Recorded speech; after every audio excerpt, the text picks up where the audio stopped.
yeah, so what's been happening? It's been about 2.5 weeks since Tom Gillespie did his staking video, where he basically accidentally staked $5,000 worth of Hex. The production company obviously intended for him to stake $500, but he fucked up, and that was enough to get him center stage with the Hexicans on Twitter, at least, of which, you know, you don't have to dig very far to find out what's really going on, but many people don't bother.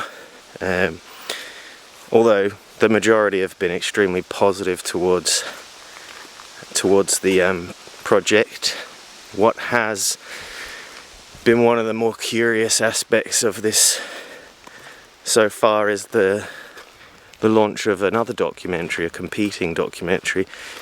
I think it's called The Highest of Stakes, coming out of some hot shots in LA. So right on the first gate, we got some serious competition, and you know, they don't make any secret of the fact that they're Hexicans, and they're actually fully, well, vested or staked, if you like, in the project. So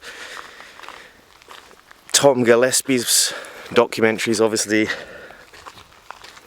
well, arguably he is a Hexican now that he's staked, but that was for the purpose of keeping a time limit on the actual project, because his unstaking occurs in exactly 1 year, and in that time frame, within that time, he's going to get his film out. And whether it's, you know, plus like pro Hex or not, I don't have a fucking clue right now.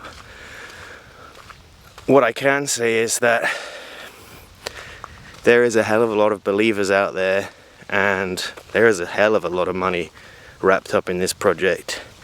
I don't know whose money it is. I don't really care.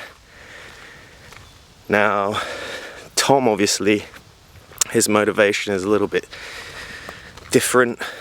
I, as the producer, obviously want to make sure that I'm working on a project that I can actually get enthusiastic about. And so, yeah, it's been a couple of weeks, and I don't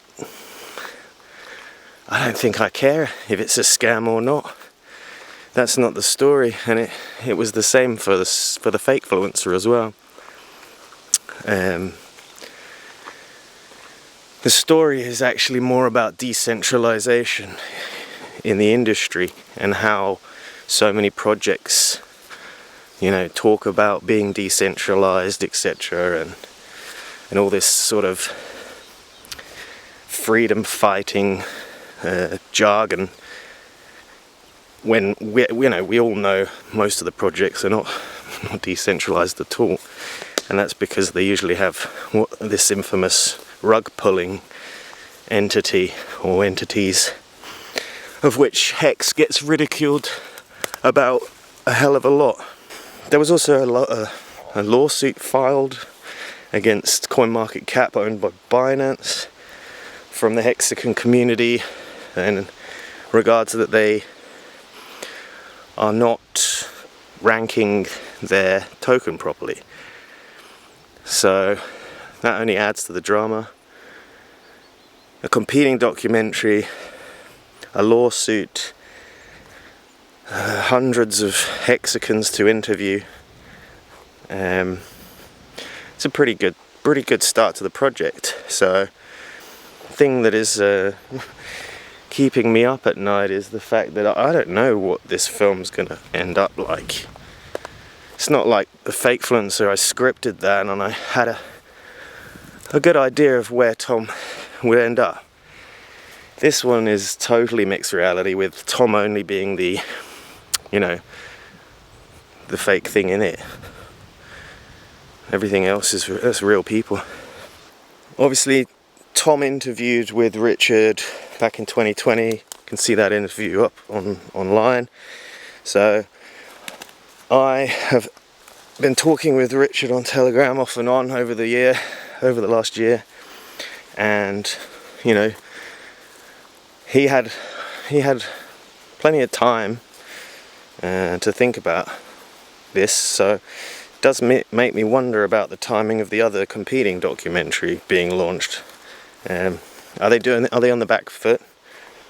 Are they trying to, is this an organised response to Tom's efforts or my efforts? I don't know. And it's not really important.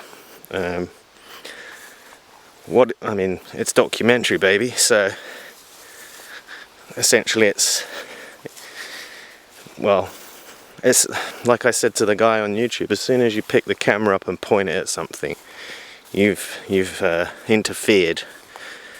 If you are a Hexican and you're watching this, I mean you no harm, and my primary interest is in telling an interesting and engaging story to a broader audience than just Hexicans or just crypto people.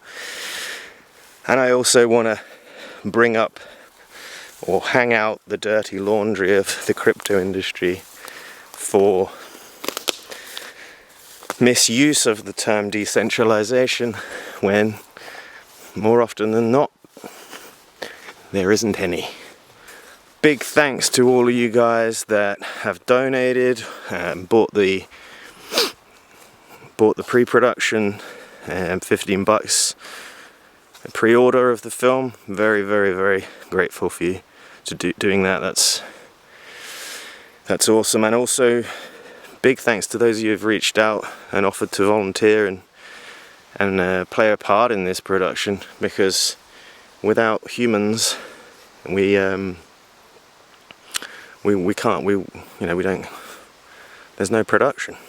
And if you go to Bitjoin Studios /coming soon, you can sign up for the email, so you get one of these videos every now and again, probably once a month. If you like the Fakefluencer film, please do drop us a review on IMDb. It means more than you can imagine. I've been Rich Teller, and I'll see you again soon.